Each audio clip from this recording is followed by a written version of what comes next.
प्यारे मित्रों नमस्कार। इंजीनियरिंग मैथमेटिक्स के इस वीडियो लेक्चर में आप सभी का स्वागत है। मित्रों, मैं इस चैनल के माध्यम से आप तक ऑपरेशन रिसर्च सब्जेक्ट के कई टॉपिक्स जिसमें डायनेमिक प्रोग्रामिंग, इन्वेंटरी प्रॉब्लम्स, इस प्रकार की कई टॉपिक्स मैं कवर करने वाला हूं। तो मित्रों, मैं जो वीडियो डालूं वो आपके लिए काफी बेनिफिशियल होगा, आपके एकेडमिक्स में बहुत हेल्प करेगा।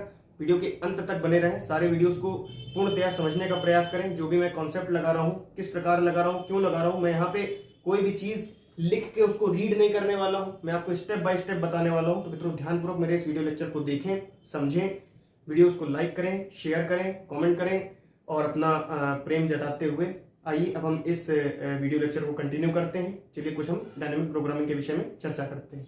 तो मित्रों, डायनेमिक प्रॉब्लम से रिलेटेड, डायनेमिक प्रोग्रामिंग से रिलेटेड मैंने यहाँ पे एक प्रश्न लिख दिया है।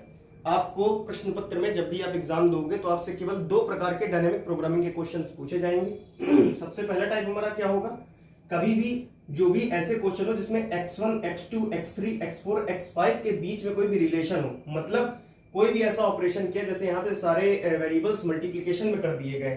कुछ क्वेश्चन ऐसे होंगे जहां पे इसमें एडिशन में कर दिया जाएगा।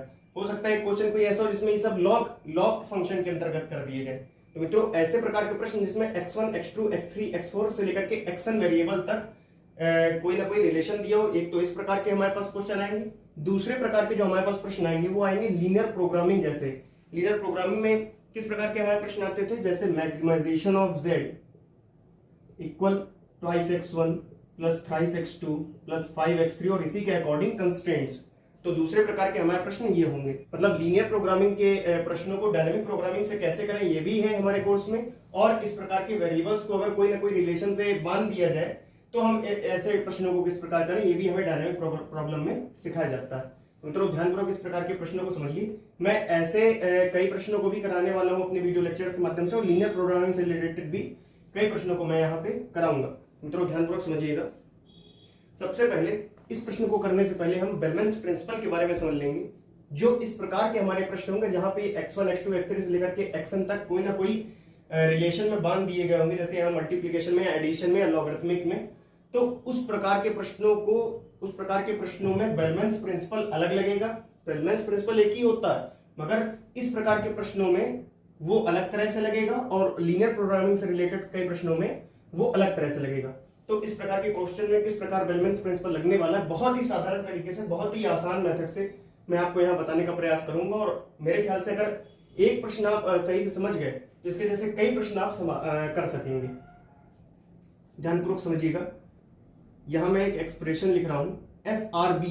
ये देखिए बेलमैन्स प्रिंसिपल। सबसे पहले आप यहाँ पे लिखेंगे, जब आप इस प्रश्न को करने का प्रयास करेंगे तो लिखेंगे अकॉर्डिंग टू बेलमैन्स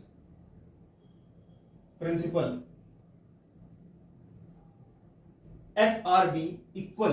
अब देखिए यहां पे मैं क्या लिख रहा हूं, ध्यानपूर्वक समझिएगा। मैक्सिमम क्या लिखूंगा, ये सारे variables x1, x2, x3 up to कहां तक, xr तक। कोई रिलेशन नहीं, कॉमा बीच में मैंने लगाया है।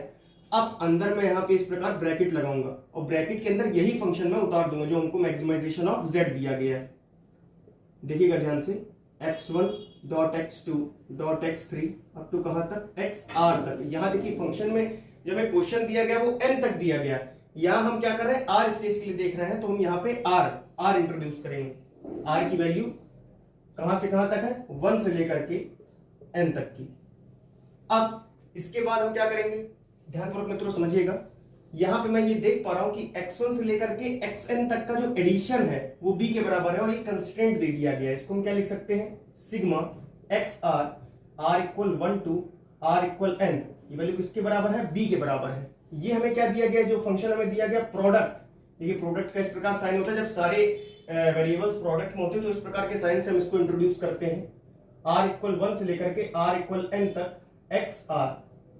अब अगर इसका जो अगला स्टेप हमारा होगा FRB एज इट इज हमारा ये उतार दिया जाएगा। ध्यानपूर्वक समझिएगा। मैं इससे संबंधित 2-3 प्रश्न और कराऊंगा तो आपको क्लियरली समझ में आ जाएगा। वैसे प्रयास ये करूंगा कि ये प्रश्न आपको भी क्लियरली समझ में आ जाए, ताकि वो प्रश्न आपको देखते ही सॉल्व करने की इच्छा जागृत हो। ध्यानपूर्वक समझिएगा। यहां से मित्रों अगले स्टेप में मैं यहां से एक XR बाहर कर दूंगा। कैसे, अभी देखिए मैंने यहाँ पे x1 से लेकर के XR तक सारे वेरिएबल लिखे। अगले स्टेप में मैं केवल एक वेरिएबल में इसको समायोजित करने का प्रयास कर रहा हूं। ध्यानपूर्वक समझिएगा। Maximization of X R only, maximization of X R. अब मैंने यहां से क्या किया, एक्स आर किया, मल्टीप्लीकेशन में maximization of X one X two up to X R minus one, और यहां हमारा क्या हो जाएगा, एक्स वन एक्स टू से लेकर के एक्स आर माइनस वन। भाई यहां से मैं एक एक्स आर बाहर कर लूंगा तो मेरे पास जो यहाँ पे टर्म बचे x one into x two into x three से लेकर के एक्स आर माइनस वन तक, सारे हमारे प्रोडक्ट में है। और जब मैं सारे वेरिएबल लिख रहा हूं तो यहां पे भी मैं सारे वेरिएबल लिख रहा हूं। मैंने यहां पे एक वेरिएबल लिखा इसलिए मैं यहां पे भी एक्स आर का इंट्रोड्यूस किया हूं। जब यहां मैंने एक्स आर माइनस वन तक लिखा तो मैंने यहां पे भी एक्स आर माइनस वन तक इंट्रोड्यूस किया है। अब इसके साथ हमारा क्या होगा, ये X one dot X two dot X three से लेकर के X R minus one, X one X two X three से लेकर के up to X R minus one. अब इसके बाद हम क्या करेंगे, ध्यानपूर्वक मित्रों समझिएगा, इसको अगर हम ये पहली इक्वेशंस को देखें तो एफ आर बी की वैल्यू इसके बराबर है। मित्रों यहां पे हमारा लास्ट टर्म आर है, अगर यहां last term R minus one होगा तो यहां पे भी हमारा आर की जगह आर माइनस वन हो जाएगा। अब x1 से लेकर के xn तक की वैल्यू हमारे पास b है। x1 से लेकर के ध्यानपूर्वक समझिएगा x1 plus x2 plus x3 से लेकर के हमारा ये xn तक, ये हमारा b कहा जाएगा।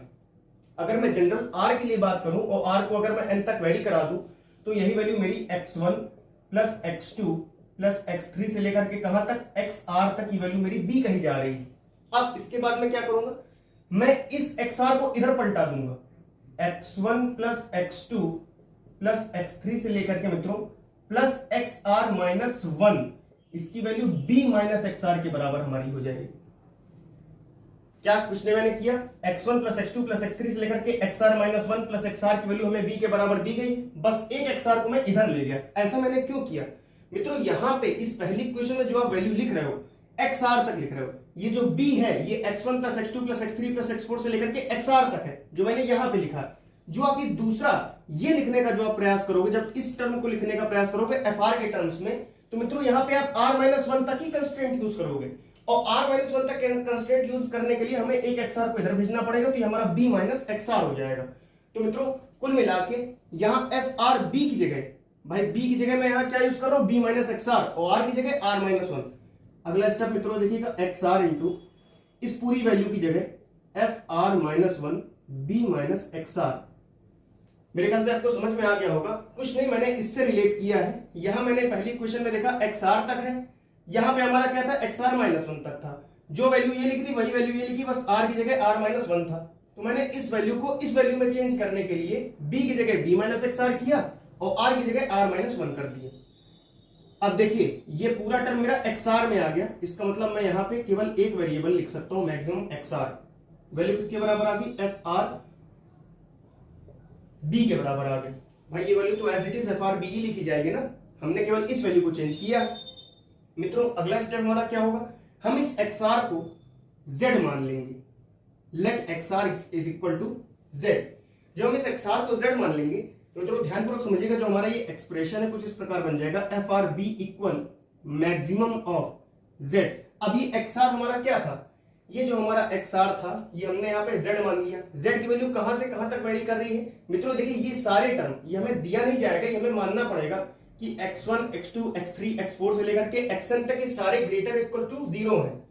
मतलब ये हमारे सारे जो है x1 x2 x3 x4 ये सारे हमारे xn तक ये हमारे ग्रेटर इक्वल जीरो है।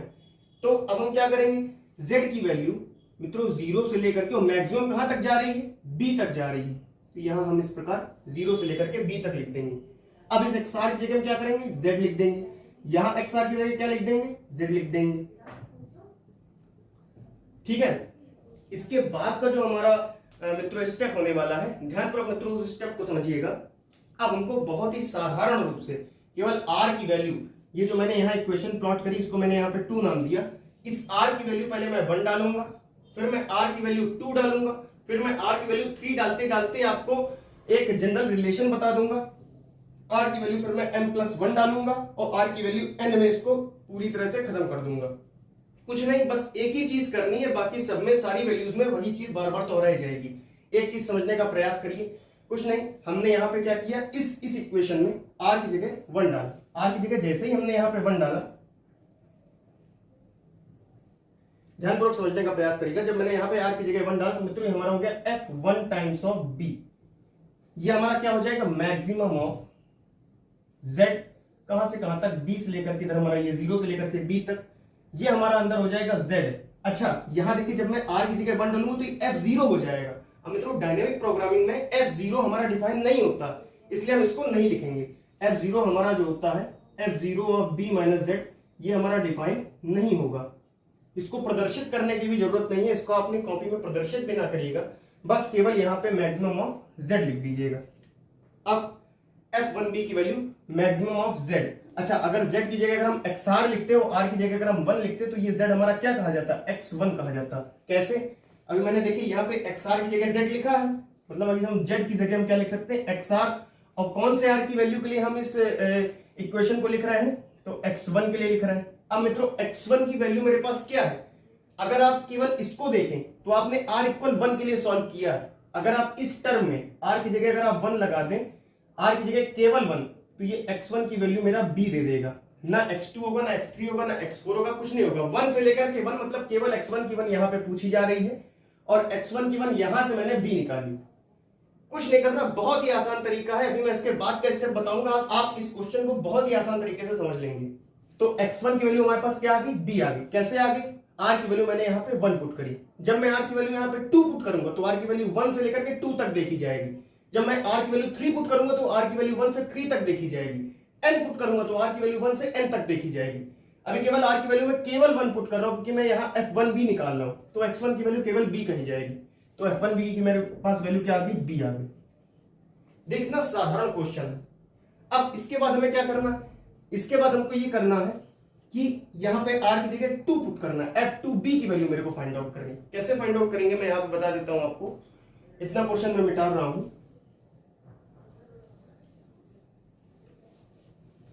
ध्यानपूर्वक समझने का प्रयास करिएगा, बहुत ही आसान तरीके से आपको समझ में आ जाएगा। जब मैं इस प्रश्न में मतलब इस इक्वेशन में R की जगह जब मैं यहां 2 डालूंगा तो मित्रों मेरा ये क्या आएगा, F2 ऑफ B किसके बराबर आएगा, मैक्सिमम ऑफ Z 0 से लेकर के B, और ये हमारा क्या हो जाएगा Z इंटू, अब यहां R की जगह 2 डालेंगे तो ये हमारा आ जाएगा F1 of B minus Z। कुछ नहीं करना है, F1B की वैल्यू आपको B पता है, तो इस B की जगह अगर हम B माइनस Z पुट कर देंगे तो वैल्यू ये B माइनस Z आ जाएगी। F1B माइनस Z की वैल्यू मेरे पास क्या आ गई, B minus Z, Z as it is लिख दिया जाएगा। F2B हमारा एज इट इज चलता चला जाएगा। अब इसके बाद हमको क्या करना है, हाँ 0 से लेकर के B तक के लिए डिफाइन ही है। इस F2B को आप मान लो S2, S2 आपने माना, S2 फंक्शन आपका Z के टर्म में क्या है, Z into B minus Z। कुछ नहीं करना है, बस dS2 बाई dZ को 0 के बराबर कर देना। जैसे कि आप 11th-12th में जब आप मैक्सिमम मिनिमम पढ़ते थे तो मैक्सिमम मिनिमम में कुछ नहीं करते थे, बस मैक्सिमम मिनिमम निकालने के लिए जिस वेरिएबल पे आप मैक्सिमम और मिनिमम निकालने वाले तो उसी के रिस्पेक्ट में डिफरेंशिएट करके 0 के बराबर कर देते थे ताकि आपके पास ऑप्टिमल सॉल्यूशंस मिल जाए। तो मित्रों वही मैंने यहाँ किया है, बस S2 को Z के टर्म में, चूंकि यहाँ पे Z वेरिएबल है, Z के टर्म्स में मैंने यहाँ पे डिफरेंशिएट करके 0 के बराबर कर दिया। अब S2 की मेरे पास वैल्यू क्या है, Z into B minus Z, इसको मैं क्या लिख सकता हूँ, Z BZ minus Z square. अब DDZ of BZ minus Z square ये हमारा क्या कहा जाएगा, ये हमारा कहा जाएगा मित्रों B minus twice Z equal 0। Z की वैल्यू मेरे पास क्या आ गई, B बाई 2।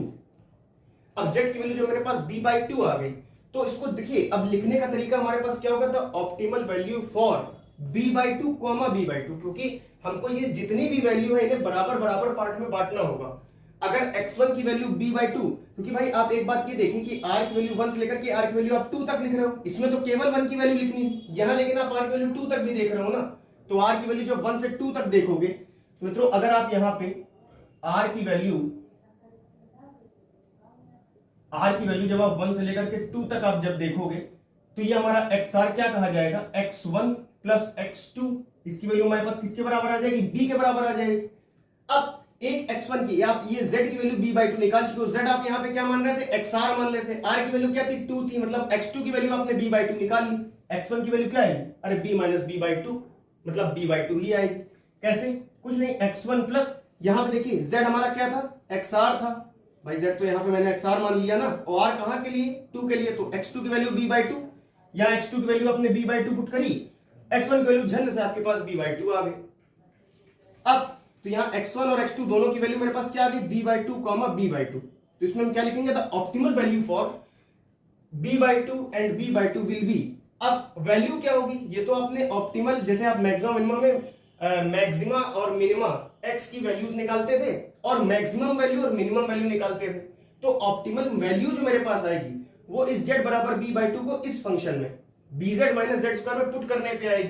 तो आपको जो स्टेटमेंट यहाँ पे लिखना होगा, केवल इतना स्टेटमेंट आपको लिखना होगा। मैं इस एक्सप्रेशन को ऊपर लिख देता हूं, F R B equal maximum of z b 0, ये हमारा हो जाएगा z into F R minus 1 b minus z।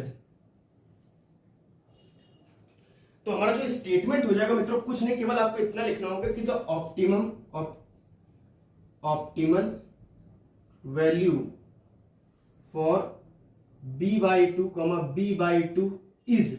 अब आपके पास z की वैल्यू b/2 आ गई, तुरंत आप ये s2 में पुट कर देंगे, क्या आएगा ध्यानपूर्वक समझिएगा, b into b/2 minus b/2 का स्क्वायर, ये हमारा क्या हो गया, b स्क्वायर बाई 2 माइनस का b स्क्वायर बाई 4। तो मित्रों मेरे ख्याल से b स्क्वायर बाई 4 आंसर आ जाएगा।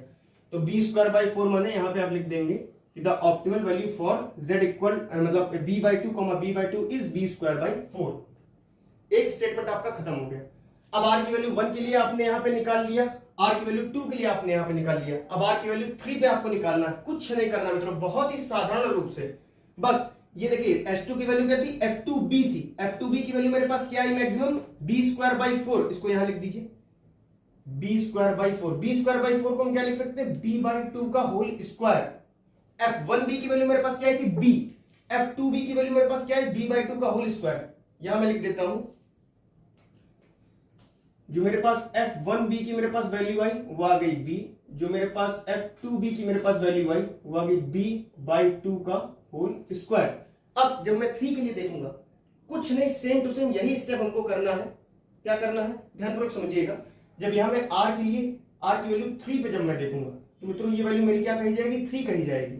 z, और यहां पे देखिए इसी एक्सप्रेशन में r की जगह 3 पुट करिए, यहां 3 maximum something z into F R minus 1, r क्या है 3 माइनस 1 माने हुआ जाएगा हमारा 2।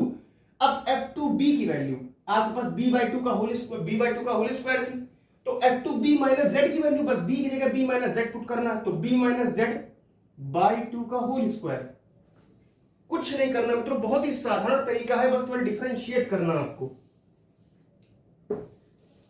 अब ये f3b है, तो इसकी वैल्यू हम क्या रख देंगे, s3 रख देंगे, s3 रख देंगे।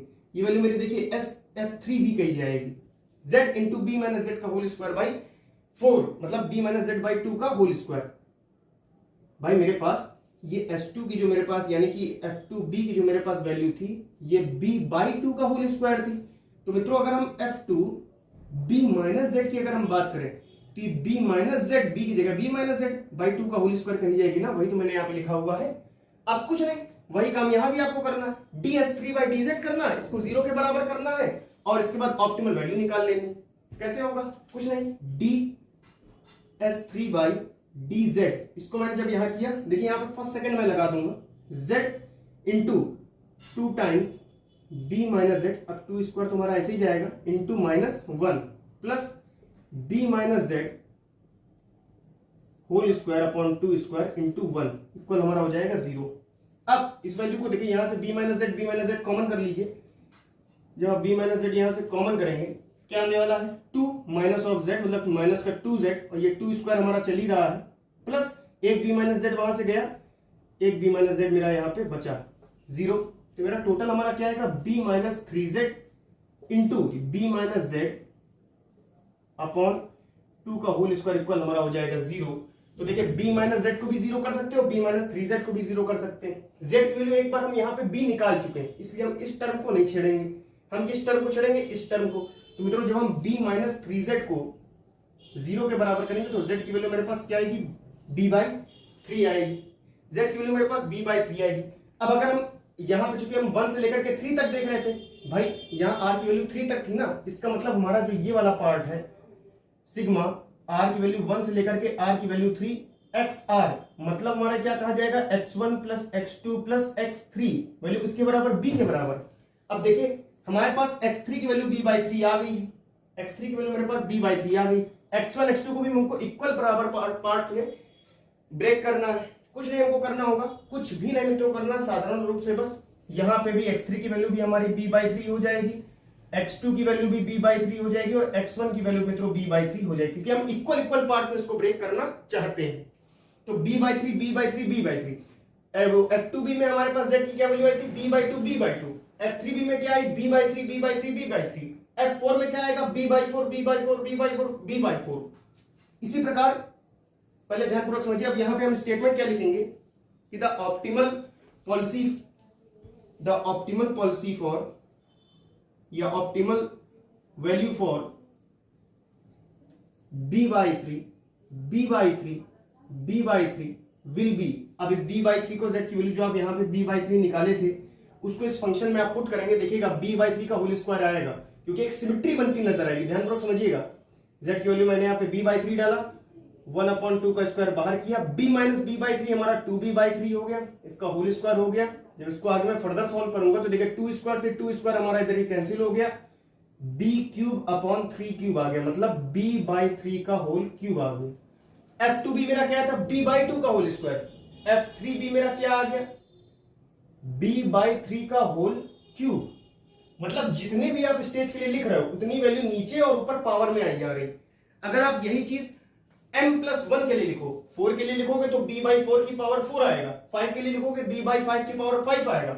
अगर आप यही वैल्यू m+1 के लिए लिखोगे, कुछ नहीं करना, अभी मैं आगे और भी सवाल कराऊंगा, आपको स्पष्टता समझ में आ जाएगा। वैसे मेरे ख्याल से ये प्रश्न भी समझ में आ रहा हो, कोई बहुत बड़ी बात नहीं है इस प्रश्न को करना। तो ये वैल्यू मेरी क्या कही जाएगी, f(m+1) b, क्योंकि आप r इक्वल m+1 के लिए लिख रहे हो तो यहाँ पे f(m+1) b हमारा हो जाएगा। z, अब देखिए जब आप यहाँ पे 3 लिखते थे तो यहाँ 2 आता था, जब आप 2 लिखते थे तो यहाँ 1 आता था, तो m+1 आया तो यहाँ पे m आएगा।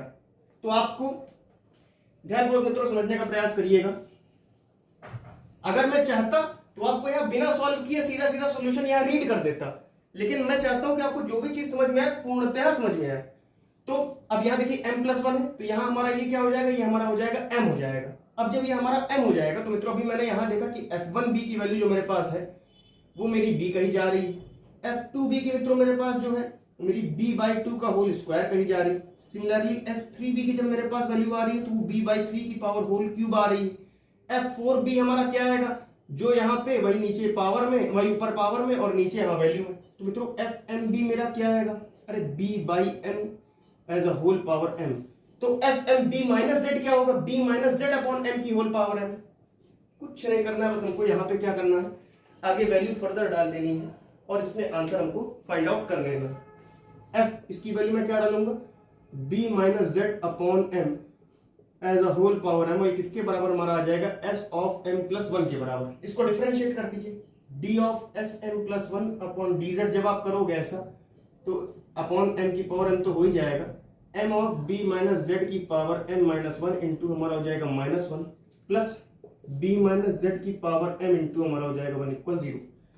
अब इसको हम क्या लिख सकते हैं, 1/m की पावर m यहां बाहर कर लीजिए, z इंटू, अच्छा b माइनस z की power m, b minus z की पावर m यहां से ही बाहर कर लीजिए, m मैंने यहां से बाहर कर लिया तो z, अच्छा यहां -1 पावर है, इसका मतलब b माइनस z हमारा नीचे आएगा प्लस हमारा इधर 1 हो जाएगा, आई एम सो सॉरी 1 नहीं होगा, यहां हमारा m भी है, हाँ अब बिल्कुल सही है। और ये वैल्यू मेरे किसके बराबर आएगी, 0 के बराबर आएगी। मित्रों कुछ नहीं, इस टर्म को हमको सॉल्व करना, mz plus b minus z upon b minus z, इसी को 0 के बराबर रख दीजिए। मैं क्यों कर रहा हूं, मैं इसलिए नहीं बताऊंगा कि मैं अभी पिछले कुछ समय में बता चुका हूं कि मैं b माइनस z को क्यों बराबर नहीं करूंगा। अब ये वैल्यू मेरे पास क्या आ गई, ध्यानपूर्वक मित्रों समझने का प्रयास करिएगा। अगर मैं इसको यहाँ भेज दूं तो मेरे पास जो वैल्यू यहाँ पे आने वाली है, मित्रों ध्यानपूर्वक समझिए, यहाँ पे m और यहाँ -1 भी है, इसका मतलब ये वैल्यू मेरी होगी -mz आएगी। अब ये मेरे पास -mz plus b minus z equal 0, क्योंकि ये टर्म ऊपर जाएगा तो हमारा 0 ही हो जाएगा। तो वैल्यू जो मेरे पास आने वाली है -z m+1 equal -b, minus minus हमारा कट गया, तो जो मेरे पास z की वैल्यू आ रही b/m+1 आ रही। अब ध्यानपूर्वक समझिएगा, यहाँ पे जो हमारा ये है r की वैल्यू 1 से लेकर के r की वैल्यू m+1 तक है, मतलब r की वैल्यू यहाँ पे m+1 तक है, x1 + x2 + x3 से लेकर के हमारा x4 plus x5 up to कहां तक xm+1 इक्वल b, और इक्वल इक्वल पार्ट में हमको डिवाइड करना है। इसका मतलब अगर एक की वैल्यू b/m+1 है तो दूसरे की भी b/m+1, तीसरे की भी b/m+1, चौथे की भी b/m+1, करते करते हमारा इस टर्म की भी b/m+1, तो सबका जो एडिशन होगा वो b के बराबर हमारा हो जाएगा। लास्ट स्टेटमेंट हम क्या लिखेंगे, द ऑप्टिमल पॉलिसी या वैल्यू फॉर z नहीं लिखेंगे, b/m+1 अप टू कितने टाइम्स तक, m+1 टाइम्स तक, विल बी व्हाट, कुछ नहीं करना है, z की वैल्यू b/m+1 को हमको फंक्शन में पुट कर देना है, या फिर z की वैल्यू b/m+1 को इस जगह पुट करोगे तो एज यूजुअल जैसे आपकी सिमेट्रिसिटी बन रही थी, ये b/m+1 की पावर m+1 बन जाएगा। अब जो आपको लास्ट स्टेटमेंट लिखना होगा, मैंने कहा था ना 1 2 3 4 करते करते m+1, और लास्ट में यहां मैं n डालूंगा। यहां आपको लास्ट स्टेप में कुछ भी नहीं लिखना है, बस for r equal n the optimal policy for b/n, b/n कब तक, n तक, विल बी b/n की पावर n। बस आपका ही डायनेमिक प्रॉब्लम का क्वेश्चन सॉल्व हो जाएगा। मित्रों इसी प्रकार मैंने यहाँ पे इस टाइप के क्वेश्चंस को सॉल्व करना आसानी से सिखाया। मैं अभी 1 2 3 एग्जांपल के आसपास और लेने वाला हूं ताकि आपको ये कॉन्सेप्ट पूर्णतः समझ में आ जाए और आप डायनेमिक प्रॉब्लम के जितने भी क्वेश्चंस हैं लगभग आप लगा सकें, आप एकेडमिक्स पेपर में अच्छे नंबर ला सकें। तो मित्रों इस वीडियो को शेयर करें, लाइक करें और चैनल को सब्सक्राइब करें ताकि इससे इंजीनियरिंग मैथमेटिक्स से रिलेटेड जितनी भी इंफॉर्मेशन है आप तक पहुंच सके। तब तक के लिए मित्रों हमारे साथ बने रहें और आने वाली वीडियोस को जरूर देखें। जय श्री राम।